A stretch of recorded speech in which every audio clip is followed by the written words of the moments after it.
Hey everybody, welcome back to another episode of Let's Talk Fortitude. And you're going to see a very, very familiar face. Mr. And if I pronounce this wrong, Randy Beausoleil? Beausoleil. Randy Beausoleil. Hey man, I'm from West Virginia. As long as I don't call you late for supper, you'll be good. Yeah. Hey, I had biscuits and gravy. I made homemade biscuits and gravy. It's sausage gravy for dinner tonight. The worst thing a man can eat. You know, that's probably not the normal dinner. Hey, listen, just so everybody knows, I got to give Randy accolades. So when I deployed with these guys, I was a fat boy. I was decent shape, but I wasn't nowhere near their level. And an old boy by the name of Ted Moreland, and we get off here. I'll talk to you about maybe. Well, I was tell you, I'd kind of like if there's any way to get you and Don on together and talk about Ted and what Don does at Warriors Rest. Maybe we can work out something. You'd have to do that. You got those strengths.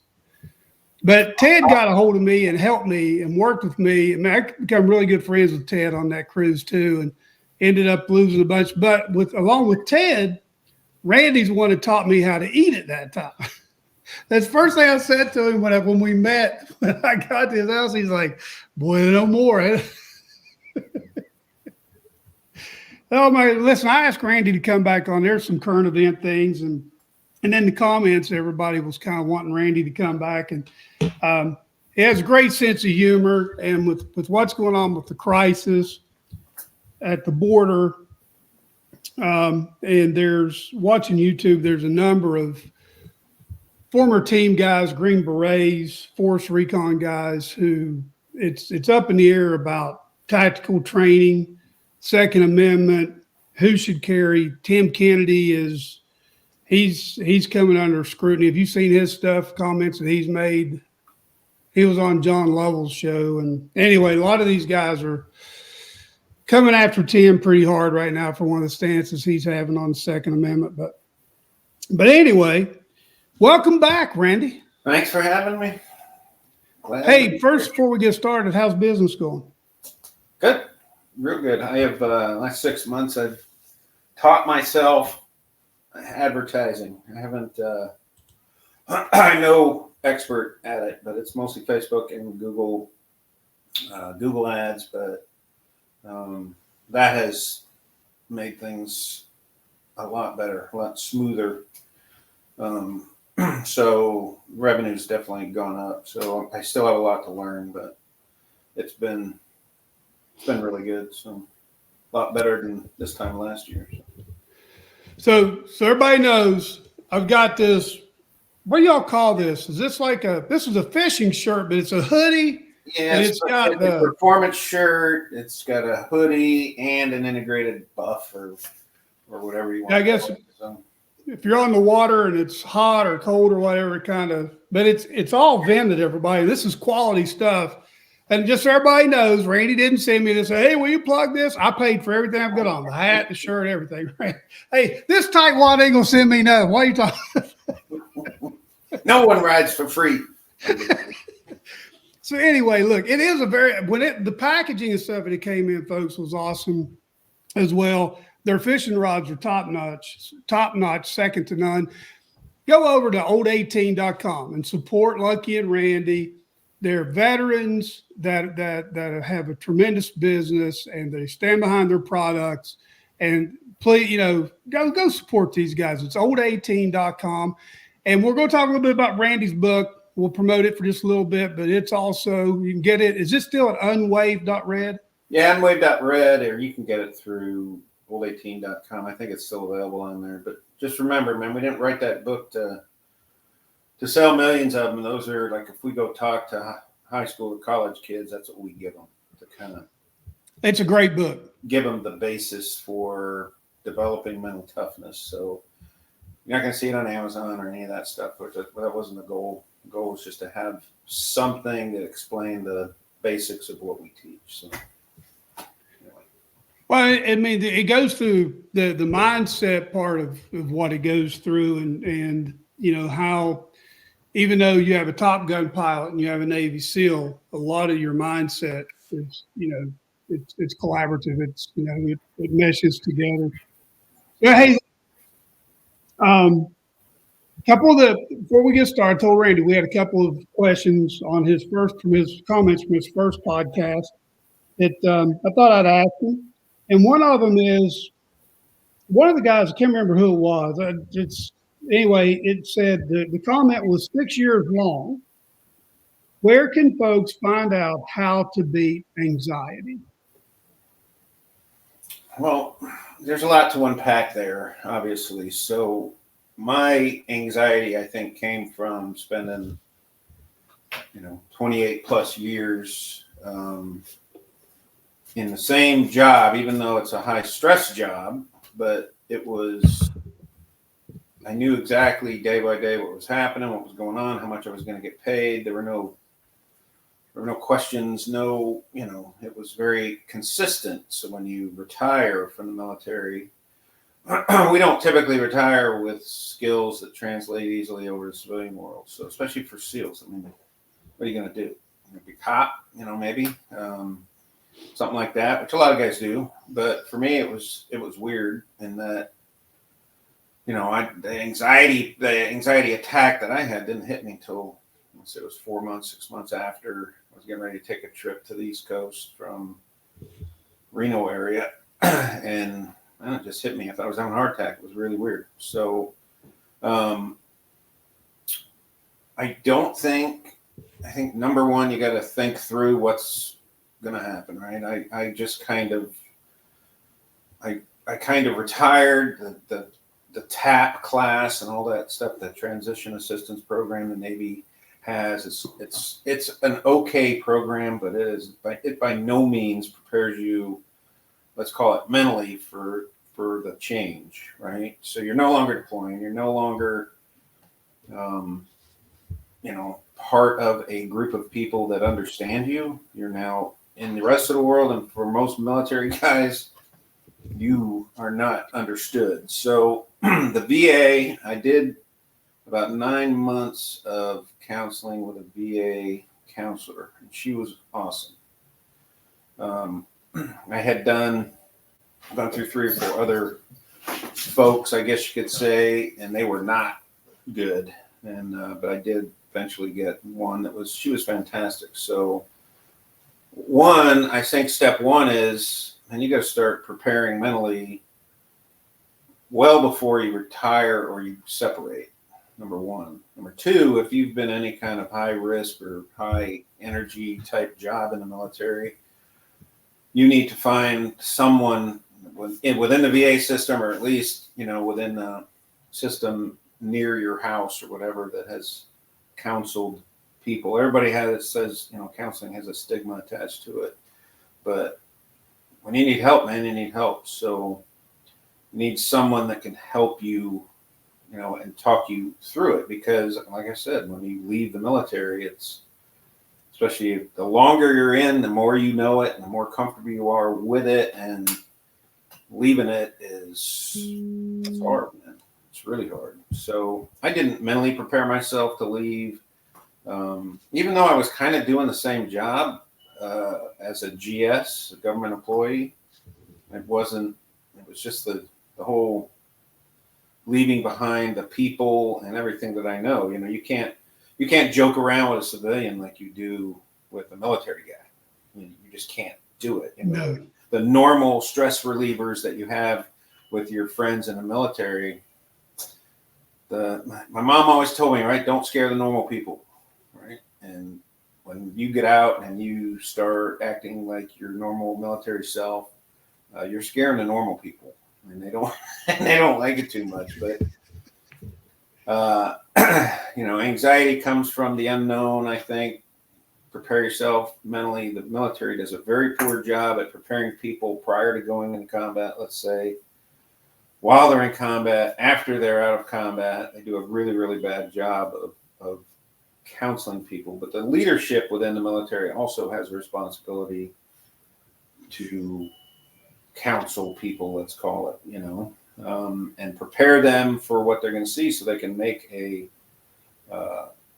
decision on whether or not they actually want to go to combat, I guess you could say. So I know I'm kind of dancing around it all, but don't look at counseling as a bad thing. Get counseling whenever you can, however many times you can. Talk it through. If you are, let's just say, I don't want to say religious, but if you have faith, then you definitely need to tap into that as well and talk to people at your church. That will help. But do not expect your friends or your family to understand you. They will not. They don't get it. They never will get it. My mama is turning 94 here in about 2 weeks. Wow. My mama still don't get me. I just turned 60. So, don't look at your family or friends to help you. And certainly don't, rely on what you see in the movies, So get help, seek it out. VA, if you have nothing else, then go through as many counselors as you have to go through to find one that can actually help you. So it really helped me a lot. So. Yeah, whenever I left, so the thing that ruined me was going to SBU 20. Even though I wasn't, a Navy SEAL, just being at SBU 20 and being as close as we were to you guys, it still ruined me. Yeah. I mean, you find out what it's like outside of the regular Navy. It's hard to go back. Yeah, I couldn't exist in the regular Navy. There was no way. I was a nuke before I was a SEAL, and thankfully, let's just say, found a way out of that program that left me intact. In other words, I didn't screw up. I didn't do anything bad. It was just I found a loophole and used it. So, but I couldn't have existed in the regular Navy. It just wasn't. It would not have been my cup of tea. I would have separated and gone and done something else with my life. Well, at the same time, Randy, look what you were able to accomplish when you left that program and did what you did for 34 years. Yeah. I mean, you probably wouldn't have had a career like that if you'd stayed in the, on a submarine in the nukes. So. No, definitely. I mean, it was the right place for me. So. Hey, well, talk about nukes. Did you spend much time on the SVDs? I didn't spend any time. I mean, you didn't I never. So all them times we pulled that crazy thing around there at Little Creek, you were never part of that? You were never on that? No. I didn't do any SDV time or any of that, man. No.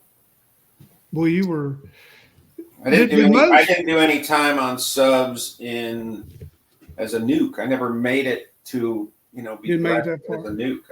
I was 2 years. I mean, ET school took me a year to get through between that, EWE and boot camp and everything else, and then nuke school is 6 months long. And like I said, I found a loophole, got out. I got to take the screening test and passed, and the admiral that runs the nuke program let me go.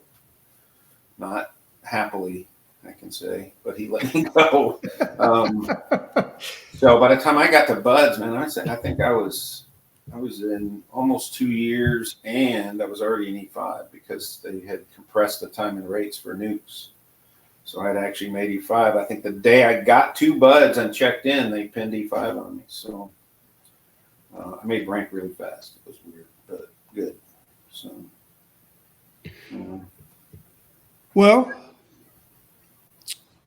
the other one was just said we need more talks with Randy. So I'm taking care of that one by getting you back on. Did you ever think people want to hear you talk more? No, I still don't think people want to hear me talk. Oh, mercy, mercy, mercy. Well, I'll tell you what, let's, you and I had a good, when we talked for a long time the other night. And when I was kind of telling you what I wanted to get you on here and talk about, because there's so many things going on in our world today. Right. Home defense. And, I agree totally what you said to me about what weapons to use for home defense and why. I get it. I mean, I'm with you 100%. You'll never hear me argue that with you. Right. And if you want, just kind of tell people your thoughts on home defense and why. And the guys, listen, folks, this is coming from a Navy SEAL. I deployed with these guys. I know they lived, eat, and breathe this stuff. And all you got to do is go watch some of these guys and the training that they're doing today, and you'll see it. But I thought that I have Randy on, let him talk to you guys about home defense, because this is very important, because when that bullet goes, it's $1 million, and you own it from the time it leaves your muzzle till the time it stops. Yeah. So I'm not going to be popular with my comments here, but I am not a fan of people that don't get to train with weapons all the time, carrying around an assault gun of any kind. And the reason why is because those are very high velocity bullets. They're designed to penetrate walls, to be able to get to bad guys. And here's stuff people don't think about, right? They want an assault rifle. They want their 5.56 weapon, whatever, M4, CAR-15, whatever you want to call it, some, offshoot of that, because they want to exercise their Second Amendment rights, which is great, right? And I 100% believe in Second Amendment rights. I carry a gun everywhere I go. So it's tucked in my pants, whatever. I'm always packing. So with that said, I'm 100% firm believer. I'm not 100% firm believer that you should be shooting an M4 or a, weapon that's similar to that in your house for home defense. And here's why, right? Unless you have a plan for, let's say an alarm goes off, or you hear, somebody break in. I'm not talking about someone breaking through your door. I'm talking about while you're sleeping. Unless you have a plan to gather all your children and your spouse and get them behind you, so you can then move through your house and shoot anybody that's in there. Unless you have a plan for that and you execute that and you practice that, then most people who don't and aren't used to flooding a room, let's say, with a weapon, are going to be super scared, super amped up. And unless you think like we do, when we do this, every time we shoot, man, we're always thinking about what's behind the bad guy, right? What's behind him? Because if I shoot him, 5.56 rounds will, a lot of times, I'd say majority of the time, go right through people, right? In other words, they're going to go in and out. But it still has a lot of velocity, right? Because it's a very small round. So it's got a lot of velocity. It's going to penetrate, it could penetrate a wall, especially a sheetrock wall, and go through a room. So do you want to be shooting at a bad guy in the dark while you're freaking out and scared with an assault rifle with your kid maybe in the bedroom behind the bad guy or girl that you're shooting? So unless you're training all the time and constantly having people beating your head about what's behind the bad guy, you got to look before you pull the trigger. You got to, if, there's a way to shoot somebody in a different spot of the body, still kill them or still take them out of the picture, because you want to avoid shooting into a particular room or through a particular wall, then the likelihood of you hurting someone in your family or that bullet penetrating the wall and going to the house next door is very, very high. So everybody wants their assault rifles, and they think that because they shoot 100 rounds a year, that they really got it going on and they know what they're doing. And I've had hours and hours of discussions with people about this. I'm round and round, and I say, well, that's my right. And it's like, okay, it's your right. Then carry your little assault rifle to Walmart if that makes you happy. But what are you going to do in your house? Are you going to be able to get your wife and kids, or if you're a woman, your husband and kids, are you going to be able to get them out of the way so then you can shoot and move through your house? The likelihood of that is very, very low. So shooting within your house with not knowing where your kids are and where your wife are, man, that is a super dangerous game. So how do you hedge your bets, right? Shotgun is probably a great tool to have. It's easy. Those balls, especially if you use birdshot, they typically aren't going to penetrate even sheetrock and kill somebody in the next room. Right? They'll do a number on the bad guy that's right in front of you, but they're not going to penetrate and kill a family member or kill someone in the next house. When I bring that stuff up, people are like, well, I never really thought about that, but it's my right. And it's like, okay, it's just, it's your right, but you're also stupid. So, and I don't, I use that word flippantly to maybe drive my point home, but those aren't necessarily the best home defense weapons out there. A shotgun is a great home defense weapon. A handgun with low, because those rounds are very low velocity rounds.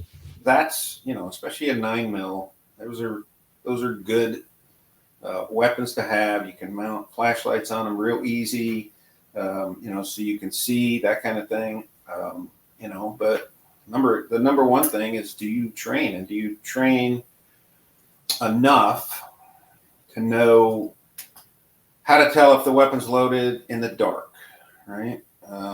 There are weapons. That's why I like the SIG. I think it's the P320 is the one I have. I also have the 365, which is a little subcompact. But on the P320, man, you can just rake your hand across the slide, and if there's a round in the chamber, there's actually a little nub that sticks up. It tells you that. I didn't know that. Yeah, rake your hand across it, and you'll see what I'm talking about. So there's a lot of things to think about. Most people don't, and do you need? You mentioned tactical training. Do you need tactical training? What? Who's going to wake up in the middle of the night, crawl out of bed, throw some body armor on, and then go rooting around their house? Who's going to do that? You don't have time. You're going to have seconds to react in most of these instances. And unless you want to sleep in body armor, then you're going to just be rolling out of bed and dealing with it. I keep, multiple weapons close to my bed, and one of them is a shotgun. The other one is my P320.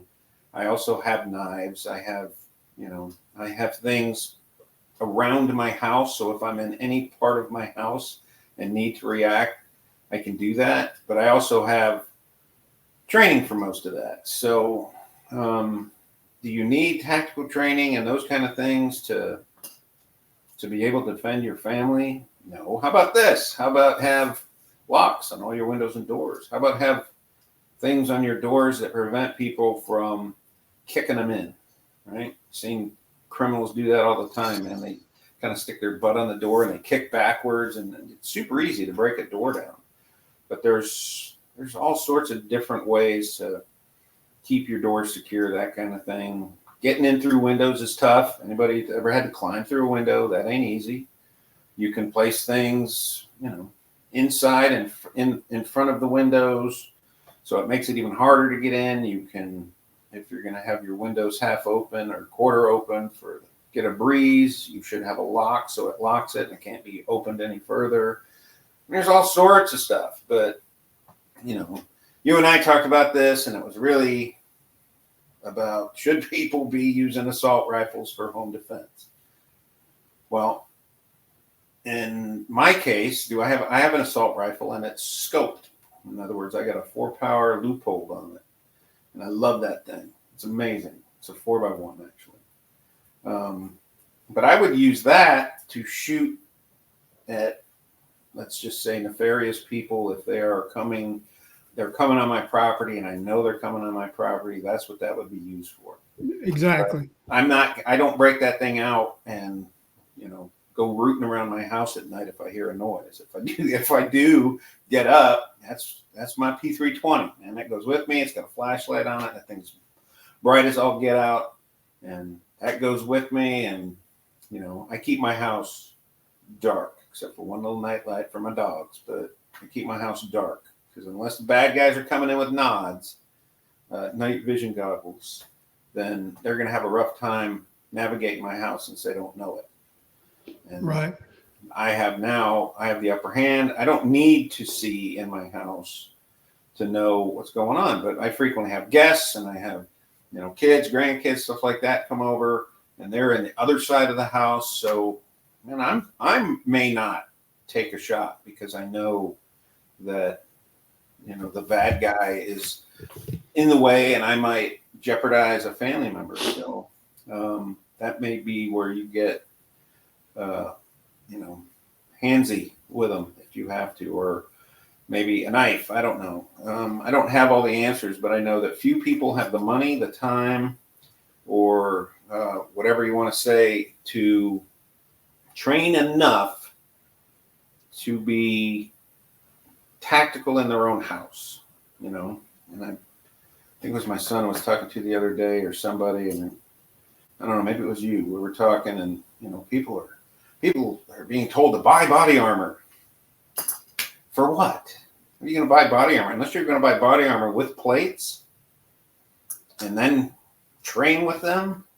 That is really one of the dumbest things I think I've heard in recent memory. Is the average Joe going out and buying body armor.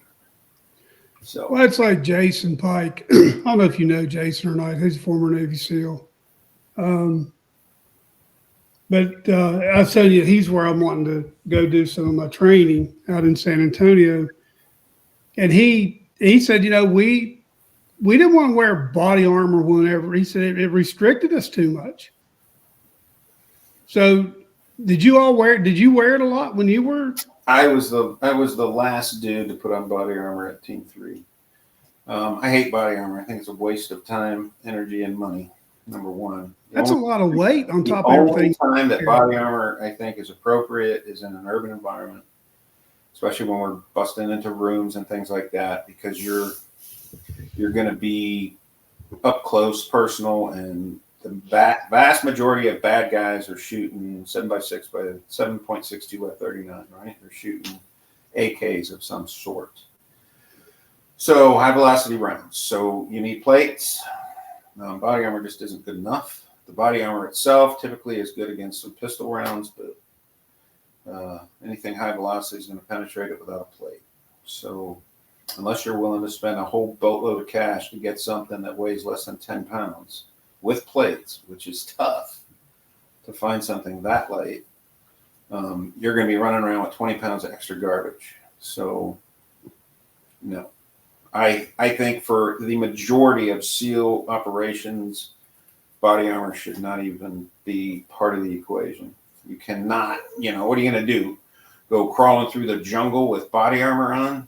You know, we've gotten so risk averse, and everybody's used to the Call of Duty and all this other garbage that you look at a team guy, and I saw a picture of an SF guy or a team guy, I can't remember which one it was, had a t-shirt with the sleeves cut off and a big old beard and some kind of stupid hat on and some body armor and all the junk, and everybody was like, man, that's so cool. And it's like, that is the least tactical person I think I've ever seen in my life, right? Full camis, or, you know, full op gear with, you know, headgear is fine, but you know, unless you're in an urban environment, you should be, in my opinion, slicked down and ready to go, right? And you got to be able to move quick. You got to be able to crawl, hide. You got to be able to, you know, crawl through a culvert and all that kind of junk. So here's a case in point. First night of Iraq, going into the Al-Fa Peninsula with Team 3. We had to weigh ourselves because we were using Air Force 53s, which don't have a heavy combat load because they're only 2 engines. So I can't remember the combat load, and I really don't want to put it out there in case they're still being used. So we had to weigh ourselves. At that point in my life, I was going around at probably 210-ish. I think 211 is how much I weighed, and I weighed 330 pounds with body armor, my comms gear, my weapon. I had a 203 on there, so I had gold tip and some other stuff. I had batteries, had some extra 60 ammo, I had my medical stuff. But 330 pounds to do a tactical op. Now, it wasn't in an urban environment or whatever, but they required body armor. It's the stupidest thing ever, in my opinion. 330 pounds. Can you do hand-to-hand combat at 330 pounds and normally weighing 210? No, you can't. I don't care. Everybody, well, yeah, we can. We can do CrossFit, and we can get super in shape and big muscles. And I had muscles, you know, and you fall down with that 330 pounds, and it takes you a minute to get back up. So there's a time to be risk averse, but even in an urban environment, I'm going to wear body armor, but I need to be light as well. And we tend, when I say we, SEALs, we tend to have the whole kitchen sink on, man. Everything, because we got to be able to do all this stuff. But body armor, enough ammunition to do the job, the weapon that I need, and maybe a radio, and that's it, man. That's where it needs to be light. So I know that kind of was like squirrel, going down a tangent, but that is just the dumbest thing I think I've heard, So I've gone to people's houses, man, and they're just regular civilian Joes, and they got more tactical gear than I do. And what are they going to do with it? They're going to fight the next war, Red Dawn.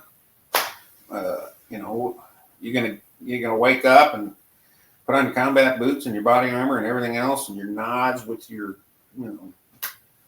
bump helmet on, and go running around your house.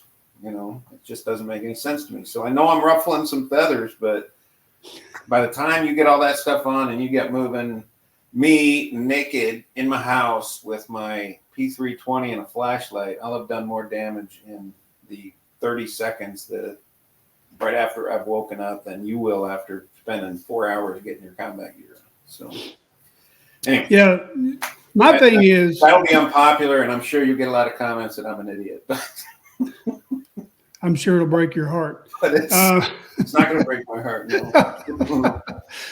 So one of the reasons why I want to get my instructor certification is going to the outdoor range here and watching people, and I'm just like, are you kidding me? So one of the things that Jason Pike does, he has a video out there. It's about the Second Amendment, and it has a question mark. And he's standing inside an indoor range, and he's like, look, I'm all for the Second Amendment. But he said, look at this place. And Randy, it was 360 degrees all around him, bullet holes. And he was saying, just because you can go buy a pistol doesn't mean you need to be pulling it out in the middle of a parking lot. He said, if you think you're defending somebody and you're putting rounds off target, you are now an active shooter. Yeah, so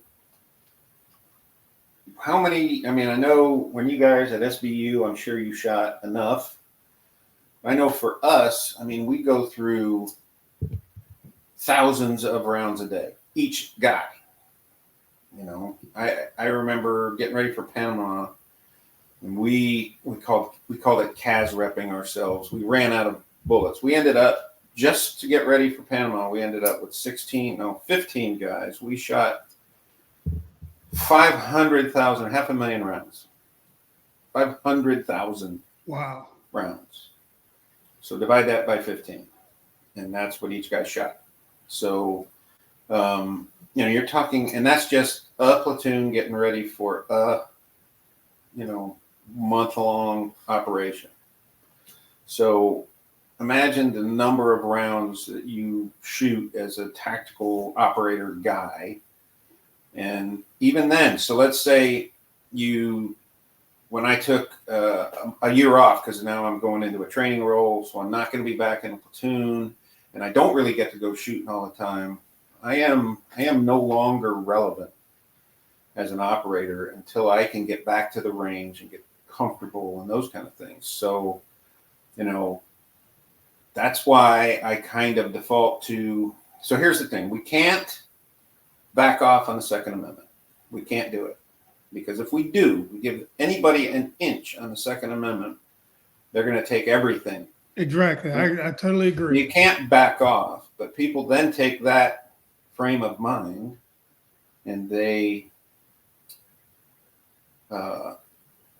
take it to a whole new level. Well, since we're Second Amendment, then I should have an assault rifle, and I should have a 50 caliber sniper rifle, and I should have a chain gun on my car. And it's just like, what do you really need? And most people can get by with a handgun and a shotgun.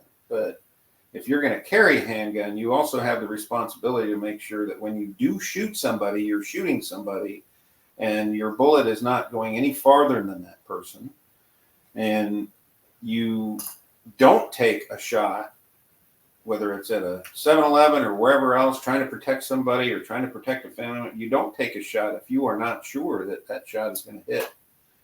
But it is, what people don't get is, they go to the range and they're shooting, but they never get their adrenaline up. They're never scared, right?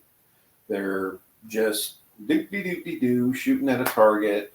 But when real life hits you, your heartbeat goes from 80 beats a minute or whatever to 180 beats a minute. And now you're trying to shoot a gun in an environment where there's a lot of stuff going on, people moving rapidly, things developing quickly, and you're supposed to pull out your handgun that you've put 20 rounds through in the last 3 years, and you're going to pull off the miracle shot, and hit that bad guy right in the head and be carried off on everyone's shoulders, Doesn't happen that way. That ain't happening, And so that's why I think critical thinking is something that we lack in modern times, right? People don't ever think this stuff through and talk through it and everything else. And then you get the military dudes and they're full of bravado, and it's like, now everybody should have everything. And, so I say you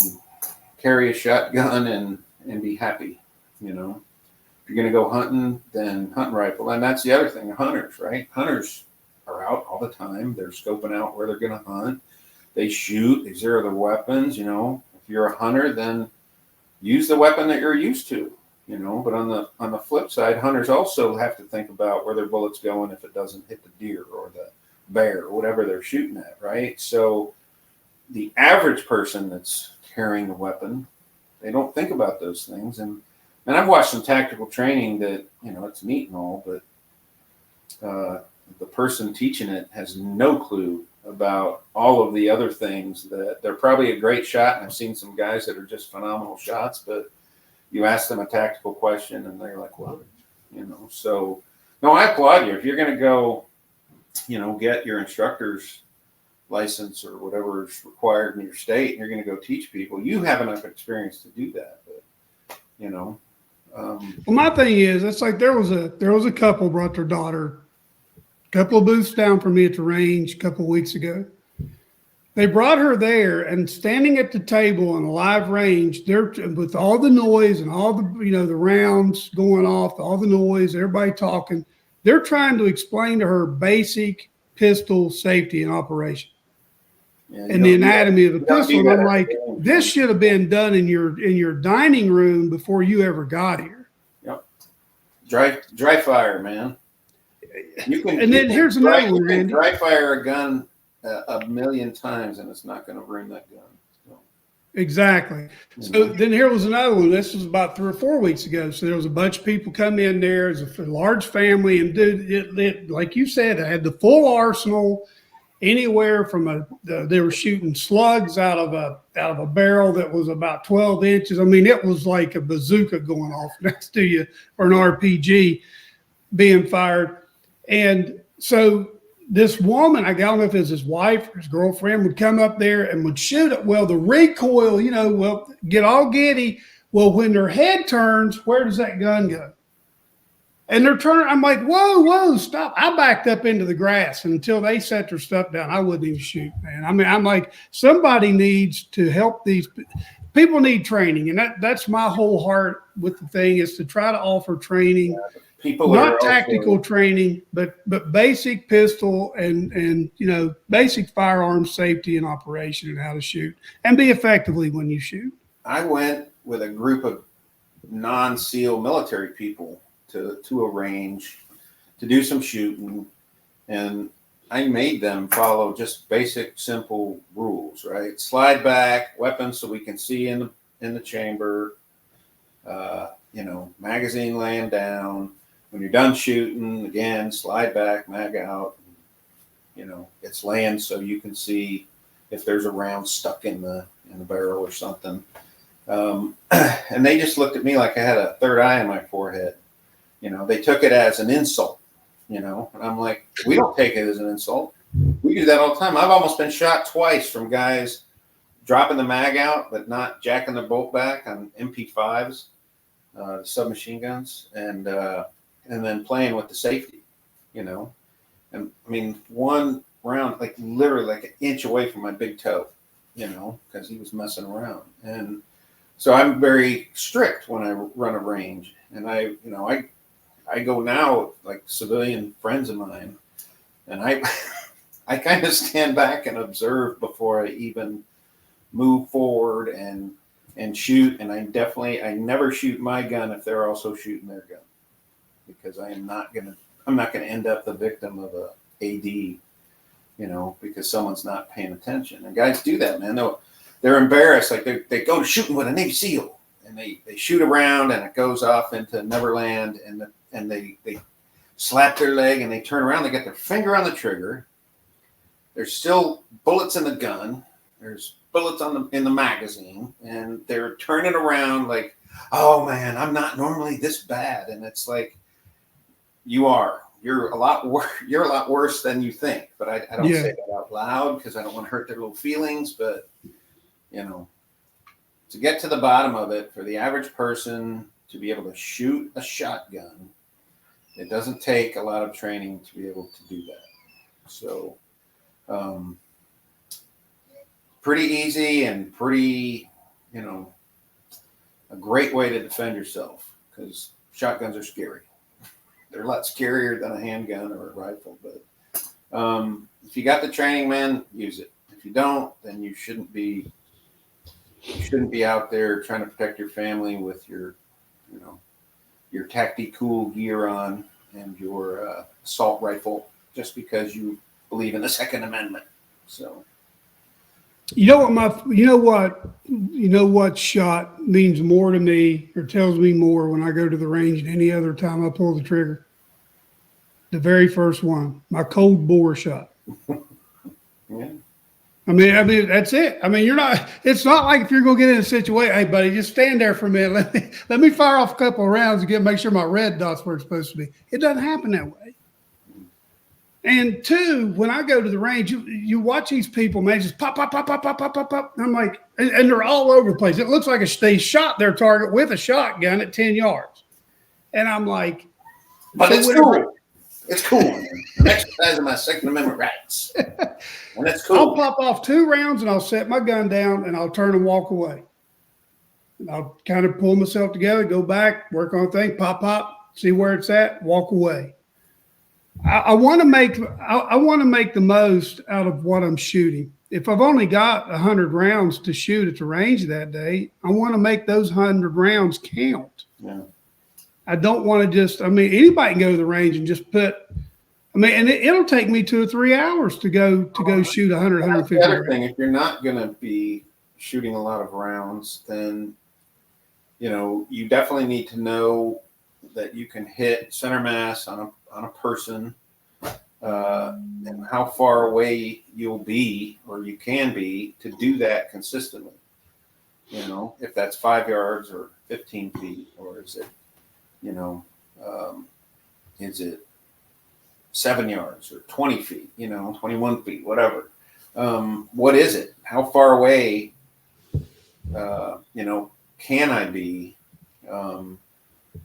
to get a consistent, I guess, pattern, if you will. So if you don't know that in your head, then, you know, again, you're going to be shooting across the parking lot at the old 7-Eleven thinking you're going to get the miracle headshot from 60 yards away with your 3-inch barreled revolver, and you're going to be sadly, you know, mistaken when you kill an innocent bystander. So you got to know your limitations. You got to know, you know, it's like you said, you got to know exactly what you're doing. People just don't think this way, and they get angry because you're trying to take away their, you know, you're trying to tell them that they're not good at shooting their gun and all this other stuff. And it's just like, man, we SEALs, we tell each other we're not good at shooting our guns all the time, and we're shooting hundreds of thousands of rounds, you know, and you're not good enough.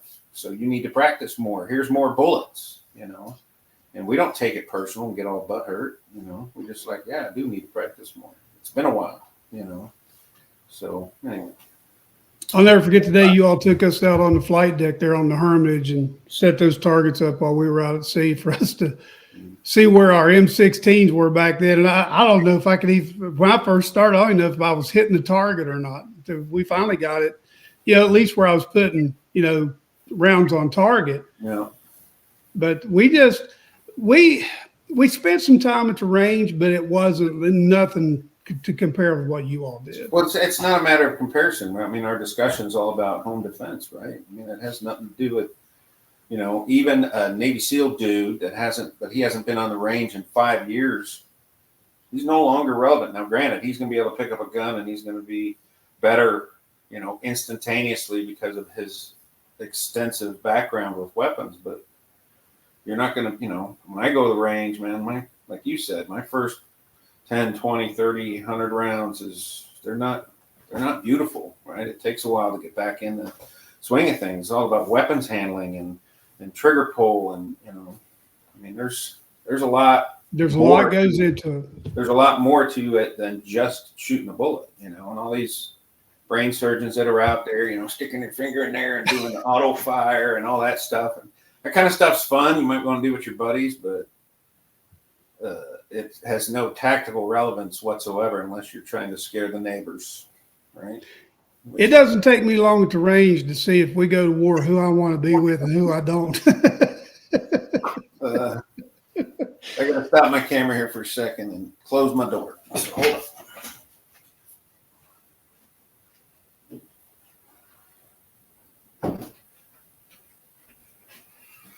on. Sorry about that. No, you're good. There. All right. No, you're good. So enough on that, man. I've probably pissed off all of your viewership with my opinion, but people going to be calling Don to get you verified. a shotgun kills people dead as good as an assault rifle. And guess what you don't have to do with a shotgun?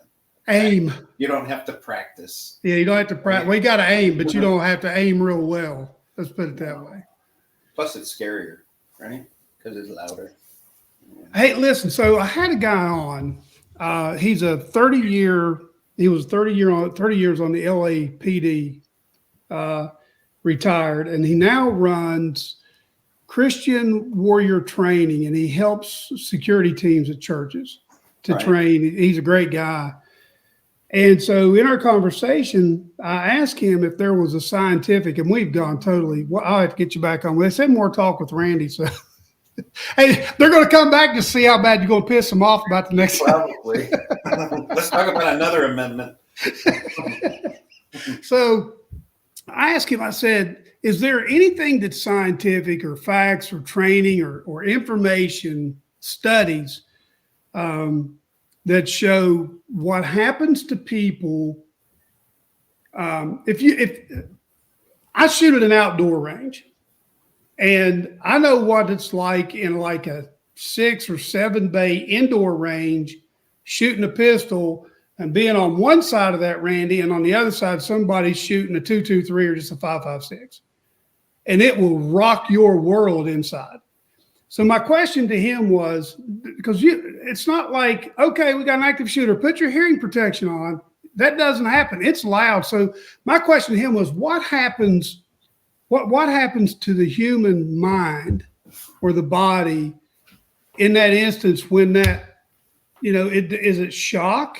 Is it, what happens at that moment? And he said a lot of times people don't hear it. As crazy as that may sound, but he said there was a church overseas somewhere where an active shooter went in, and the congregation on each side ran to the corner.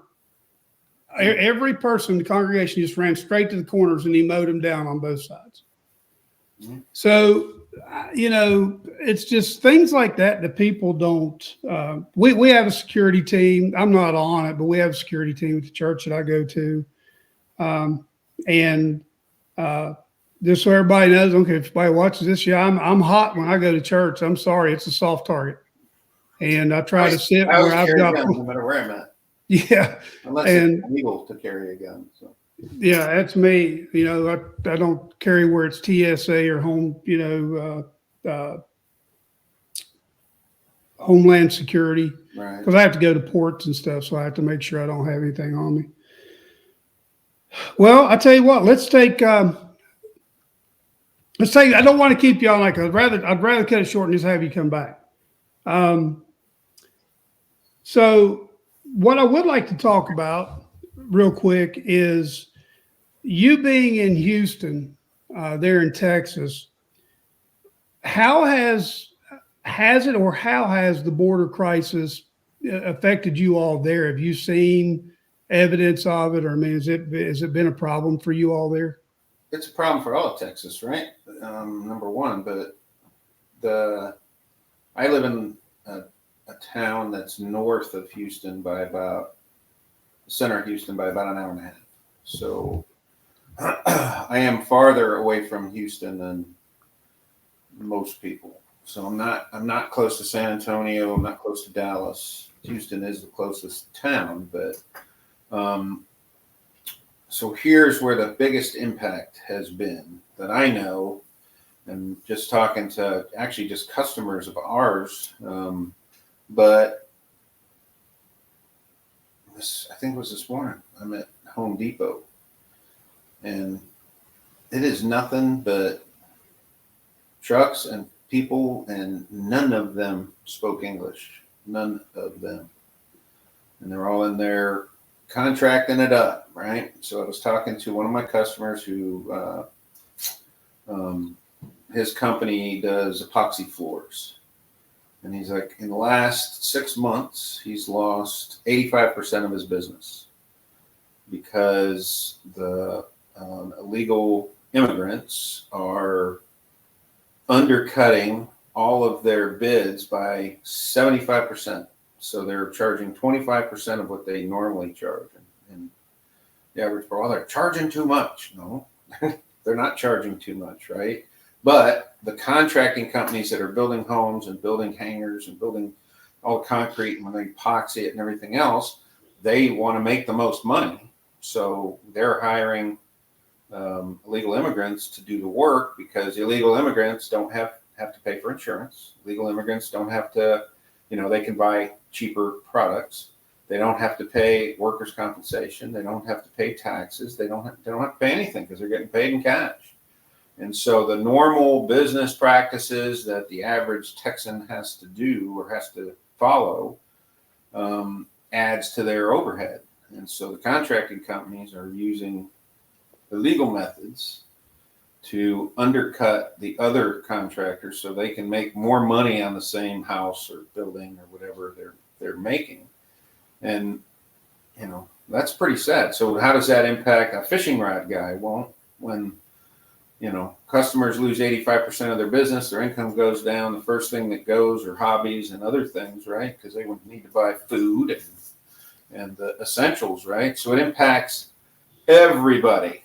And it's sad when you see people who don't speak any English at all whipping out $100 bills to pay for stuff, when, the average person couldn't do it. I saw very few people in there that were speaking English. And that's sad, and it's just sadder when the average person who's trying to make a living and run their own personal business is being undercut. And it's even gotten, I'll go one worse.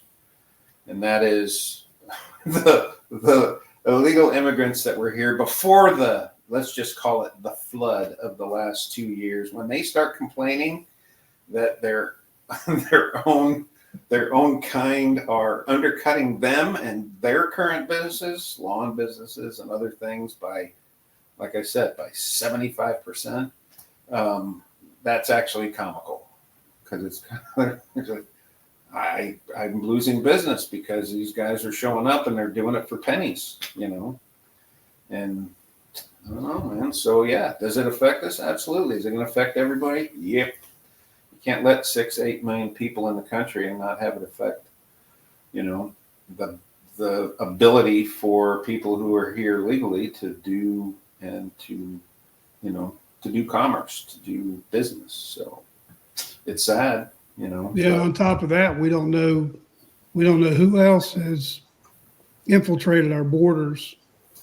Yeah, I mean, I would say the majority of these people are just, yes, they're okay people, and they're looking for a better life, and they're trying to get away from gangs and all that good stuff. And that's all great. I have no problems with any of that stuff. But how about this? How about the country that they're from take care of that kind of stuff and stop, allowing those kind of practices to happen where people are fleeing, But when people come here illegally, you should not reward that behavior.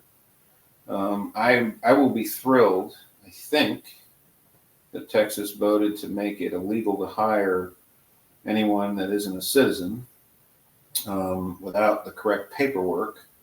And I think that takes effect January 1st. I might be wrong on that, but that's the only way to combat this, And, before all this happened, yes, was it illegal to hire illegal aliens? Yes. But did anyone enforce it? No. Not the IRS didn't even enforce it.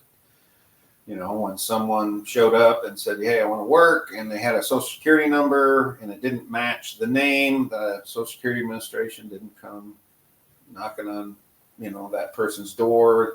They didn't come knocking on the business's door, and it's just going to get worse. Believe it or not, well, I had my painting business in Charlotte. I had, out of 50 some guys, no, they weren't all Hispanic, but out of 50 some guys that I hired over 10 years, 3 of them, the IRS contacted me and said their social security card the number wasn't any good. It was invalid. And I went to them. I said, look, go get this taken care of, and you've got a job. And otherwise, you can't come back. Yeah. But everybody else, I only had 3.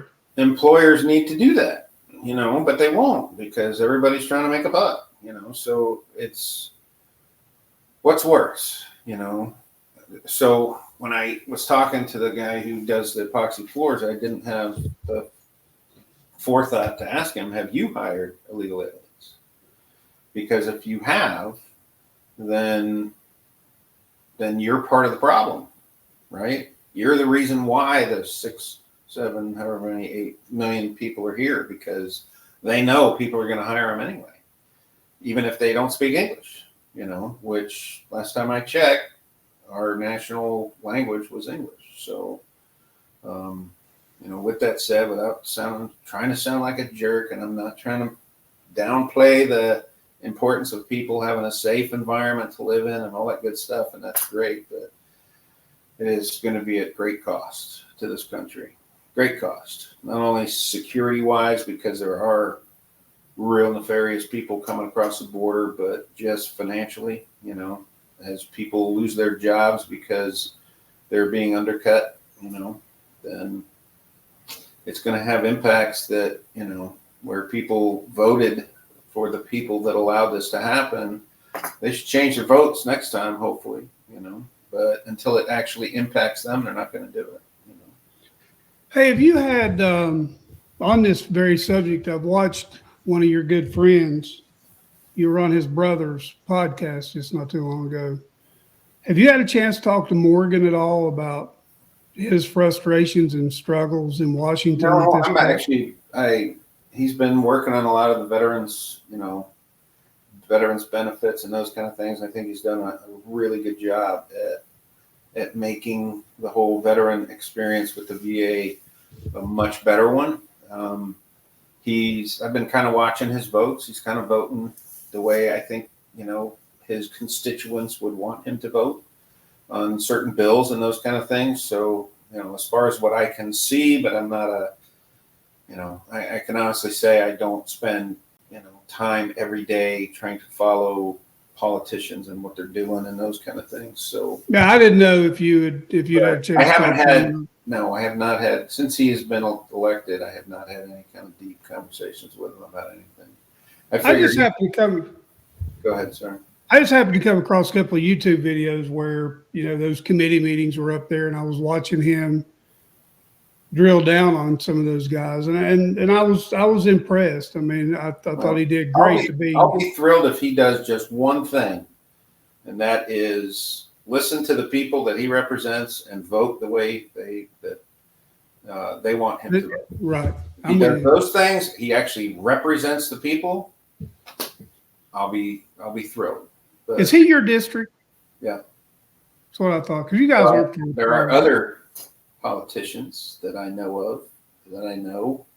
Yeah, I think we talked about who don't do that, right? Who don't represent the people. But that, that place up there is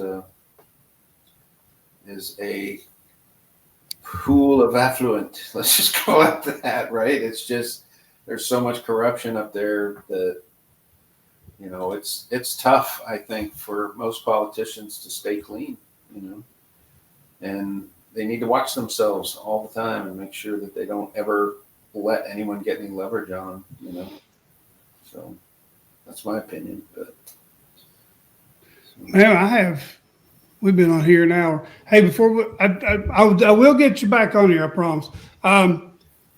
I want to, so just so everybody knows, Randy has a 2-part series. He has a 2-part series on the Never Quit podcast with Marcus Luttrell. And this aired a year or two after my first episode with Randy. And I tell you what, it was amazing. Now, Randy and Marcus go back. They've got history. And you can feel that history in that podcast. Maybe it was for me. I know a little, Randy and I have had a little bit of a conversation, and it was really good to see those two, to see you guys on the podcast together. Great chemistry, and you won't be disappointed on either part of that, part 1 and part 2. And I'm glad you went and did it, because I was glued. I listened to a lot of Marcus's podcasts. I actually have my knee replacement because of him and Morgan. Early on, when they had their podcast in the first room where him and David Rutherford and Sean Ryan and those guys were all podcasting together, they were talking about something about that was closer to Lone Survivor and everything that had happened, and they were talking about having a knee replaced or something, and it was Morgan or Marcus one said, man, he said, go get it replaced. He said, I'll go get it replaced. I'll wear that thing out and then go get me another one. And I said, I couldn't hardly walk at that time, Randy. I was done. I was almost on a walker in a wheelchair, and finally I went and had it done. It's the best thing I ever done. But anyway, I just kind of credit him for that. So, and also, Un-Wavered. If you can go there. Randy, tell me a little bit about what Un-Wavered is. Well, like I said, that was Lucky and I did for years. We talked to collegiate athletic teams about just mental toughness, right? I truly believe mental toughness can be learned, it can be taught. And our nation as a whole is severely lacking in any kind of mental toughness, but we believe it can be taught. There's just ways of training and that kind of thing that help you, raise your level of training to well above the stress level that you'll have in actual competition, so that when you compete, you're a much better competitor.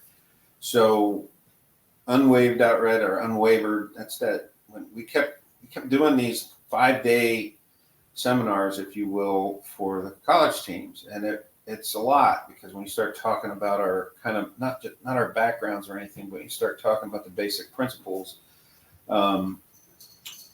it takes days to kind of give them the nuts and bolts. And so we actually penned that book just so that we could hand that out ahead of time and say, read this, and then when we come and talk to you, we only have to spend a couple days, and we'll give you what we think you should do. I mean, there's the teams we've worked with have done amazingly well, and I don't think it's just because of us and how great we are. That's not what I'm saying. I'm just thinking that majority of coaches that are out there, they have a certain level of experience in whatever it is they're, whether it's golf or football or baseball or whatever, they have a certain level of experience. But, when you're trying to go from player or from a assistant coach to a coach, and then take a bunch of kids and try to get them to all work together in order to beat the other team, which is obviously the goal. It's some coaches do it really well and some coaches don't do it very well. We actually spend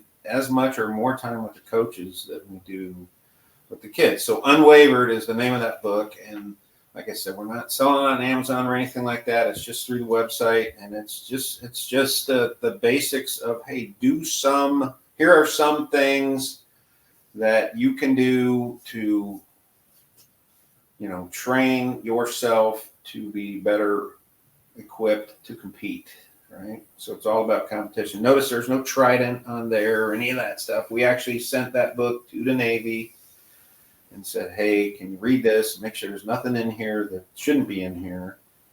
And they actually gave us a blurb, and they're like, don't put the trident on it. Don't put the, pilot wings on it and that kind of thing. So we weren't trying to make $1 million and sell a bunch of books. And, there's little snippets. There's no lengthy war story or anything in there. You're not going to, be able to read about, in depth about anything that we did. It was just things to drive the points home that we were trying to make. So I'm not trying to downplay it, but like I said, it's one of those books that it was for a specific purpose, and the specific purpose was to give people the base level information they need to compete at a much higher level. So, check out old18.com, everybody. Please go to old18.com and check out their rods. They're a fishing outfitter, and they've got some Merc on there. You guys are doing jigs and baits and rods. You're not doing reels now, are you? Not yet. So I want to, but we do everything with cash, and I don't have enough money to buy the minimum order quantities that they want. Well, you mean Navy SEALs aren't millionaires? Come on. Yeah, we ain't millionaires, that's for sure. So you're hiding all that money from Gretchen. I know what you're doing. Yeah, that's what I'm hiding it from myself. Oh man, we're trucking along though. We're still in business, and business is getting better. So. Hey, listen, hang out on the backside. Hey, thanks, everybody. Listen, real quick, go on to forerunnerproductions.com, forerunnerproductions.locals.com, and it's Forerunner Productions on YouTube is where you'll find Let's Talk Fortitude in the playlist. There's a bunch of stuff on there. Randy's, you have to go towards the bottom. Randy was one of the first podcasts we did, and he was in the first 5 or 6 podcasts that we actually recorded. And don't pay attention to me. I talk a whole lot, and I should never talk a whole lot. But anyway, I was able to shoot that there at Randy's place, and we were very humbled and grateful that he would do that. And hang on the backside here, Randy. I'm gonna get us out of here. And thanks, everybody. We'll see you in the next one.